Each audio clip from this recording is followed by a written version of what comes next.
Bismillahirrahmanirrahim. Assalamualaikum warahmatullahi wabarakatuh. Perkenalkan, saya Fitriani dan satu rekan saya, Salma Herunisa. Di sini kami akan mempresentasikan materi tentang hadis sahih, hasan, dan daif, serta kedudukannya dalam berhujah. Baik, yang pertama ada pengertian hadis sahih. Secara etimologi, kata sahih berasal dari bahasa Arab yang artinya sehat. Kata ini merupakan antonim dari kata sakim, yang artinya sakit. Bila digunakan untuk menyifati badan, maka makna yang digunakan adalah makna hakiki atau yang sebenarnya. Tetapi, bila diungkapkan di dalam hadis dan pengertian-pengertian lainnya, maka maknanya hanya bersifat kiasan atau mazaz. Sedangkan secara istilah, pengertian yang paling bagus yang disampaikan ulama hadis adalah hadis yang bersambung sanadnya atau jalur periwayatan. Melalui penyampaian para perawi yang adil, dabit, dari perawi yang semisalnya, sampai akhir jalur periwayatan tanpa ada syujud dan juga tanpa ilat. Kata sahih sendiri menurut bahasa berasal dari kata saha, yaitu yasihu, suhan, wasihatan, wasihahan, yang menurut bahasa berarti yang sehat, yang selamat, yang benar, yang sah, dan yang paling benar. Para ulama biasa menyebut kata sahih sebagai lawan kata dari kata sakim atau sakit. Maka, hadis sahih menurut bahasa berarti hadis yang sah, hadis yang sehat, atau hadis yang selamat. Pembagian kedudukan dan contoh hadis sahih. Hadis sahih dibagi menjadi dua bagian, yaitu yang pertama hadis sahih li dzatihi yang murni, atau yang kedua hadis sahih li ghairihi yang tidak murni. Hadis sahih li dzatihi atau yang murni, yaitu hadis yang memenuhi sifat-sifat penerimaan hadis pada tingkat tertinggi, atau dengan kata lain, memenuhi 5 kriteria di atas secara sempurna. Contohnya, kalaulah tidak khawatir memberatkan umatku, maka aku akan memerintahkan mereka untuk bersiwak setiap menjelang sholat. Hadis sahih li ghairihi yang kedua atau yang tidak murni, yaitu hadis yang tidak memenuhi 5 kriteria hadis sahih secara sempurna, merupakan bentuk dari ketidaksempurnaan. Misalnya suatu hadis diriwayatkan oleh perawi yang adil, namun dilabitnya tidak sempurna sehingga digolongkan dalam hadis hasan. Namun karena didukung oleh hadis lain yang semakna dengan jalur sanad lain yang kualitasnya sama atau lebih baik, maka naik menjadi hadis sahih. Kedudukan hadis sahih. Hadis sahih dalam Islam adalah hadis yang paling tinggi derajatnya dan diriwayatkan oleh para perawi yang dapat dipercaya pengalaman agamanya. Kedudukan hadis sahih kuat dan terpercaya kesasihinnya. Contoh hadis sahih. Rasulullah SAW bersabda, "Jika pada suatu hari salah seorang dari kalian berpuasa, maka janganlah ia mengucapkan kata-kata kotor, membuat kegaduhan, dan jangan pula melakukan perbuatan orang-orang bodoh, dan apabila ada orang yang memakinya atau menyerangnya, maka hendaklah ia mengatakan, sesungguhnya aku sedang berpuasa." Pengertian hadis hasan. Hadis hasan adalah hadis yang sanadnya tersambung dengan perantara perawi yang adil, yang sedikit lemah hafalannya. Tidak ada syadz atau berbeda dengan hadis yang lebih sahih dan ilat atau penyakit.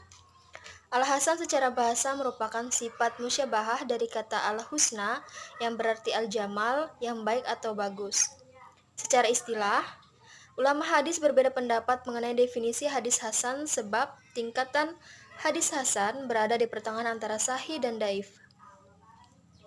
Hadis hasan hampir sama dengan hadis sahih, yaitu hadis yang rangkaian sanadnya bersambung, diriwayatkan oleh perawi yang adil dan dabit, tidak terdapat syadz dan ilah. Perbedaan dari kedua jenis hadis ini adalah kualitas hafalan perawi. Hadis hasan tidak sekuat hadis sahih.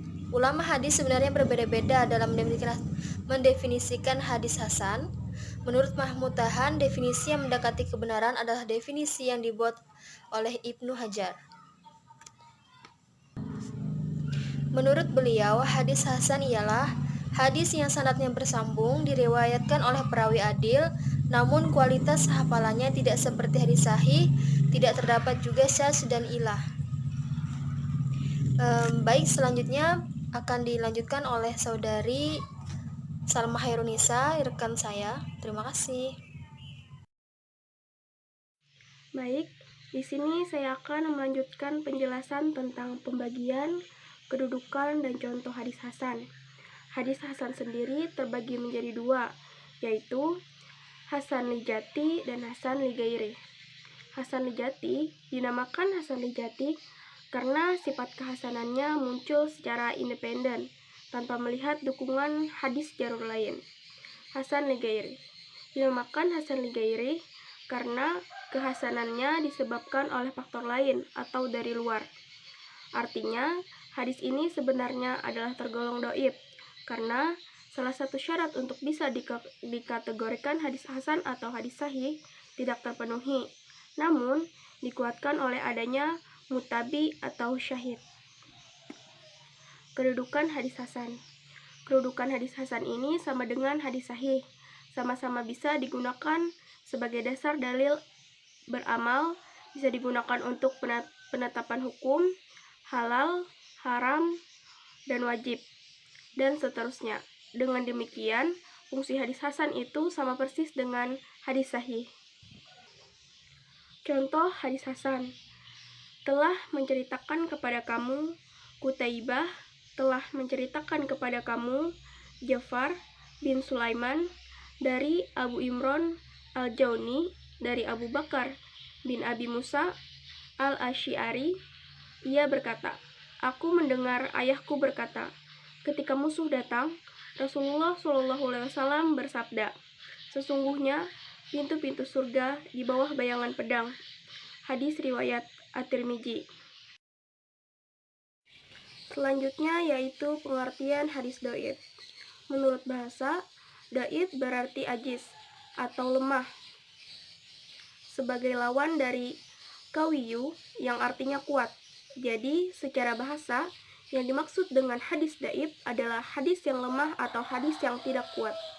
Adapun menurut istilah, yang dimaksud dengan hadis dhaif adalah hadis yang di dalamnya tidak didapati syarat hadis sahih dan tidak pula didapati syarat hadis hasan. Para ulama yang lain mendefinisikan hadis dhaif itu ialah salah satu hadis yang terputus sanadnya atau di antara perawinya ada yang cacat. Selanjutnya yaitu pembagian, kedudukan, dan contoh hadis dhaif. Pembagian hadis dhaif. Secara umum, hadis dhaif terbagi menjadi dua. Yang pertama, dhaif pada sanad fi al-sanad. Yang kedua, dhaif pada matan fi al-matan. Hadis dhaif pada sanad terbagi pada dua bagian. Yang pertama, cacat rawinya, baik keadilannya maupun hafalannya. Yang kedua, ketidaksambungan sanad, adanya seorang rawi atau lebih yang digugurkan. Boleh juga tidak bertemu satu dengan yang lain.